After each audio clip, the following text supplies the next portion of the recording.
তাহলে আমাদের এই যে সমস্ত ইহুদিদের পণ্য আছে যেগুলা মুফতি ইকরাম বাংলাদেশের না বিশ্বের সমস্ত মুফতি সাহেবরা ফতোয়া দিয়েছে যে ইসরায়েলে যত পণ্য আছে সমস্ত পণ্য আমাদের বর্জন করা এটা ফরজ, সেটাকে আমরা ব্যবহার করতে পারবো না। এই হারামকে আমরা মেনে নিতে পারবো না ইনশাআল্লাহ। এই হারাম বস্তুকে যদি আমরা শৌকতে দোকানে বাসায় রাখি সেটাকে বলতে হবে। তাহলে আমরা আজ থেকে শপথ নেব যে আমরা ইসরায়েলি কোনো পণ্য, ইসরায়েলি কোনো যে সমস্ত পণ্য আছে যে কোনো পণ্য, সমস্ত পণ্য আমরা আজ থেকে দোকানের শোরুমে রাখবো না, আমরা ব্যবহার করবো না। আমরা সব আমাদের যারা আছে পরিচিত সবাইকে এখান থেকে বিরত থাকার জন্য আমরা সকলকে আহ্বান জানাবো। এই বক্তব্য রেখে আমি শেষ করছি। আমার ইনদান করা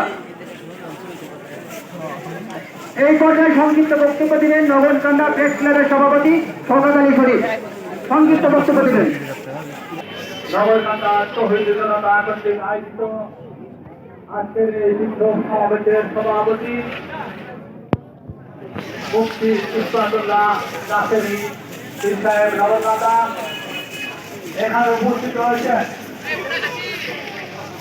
ওলামা ইকরাম নগরকান্দা তৌহিদ বক্তব্য শুনতে নিন্দা জানাই এবং ইসরায়েলের মধ্যে বিরোধী চলছিল, কিন্তু সকল আন্তর্জাতিক নিয়ম কানুন ভঙ্গ করে নিয়ম কোন সাড়া নেই, কোন প্রতিবাদ নেই। আমরা জাতিসংঘের মহাসচিবকে লিখেছি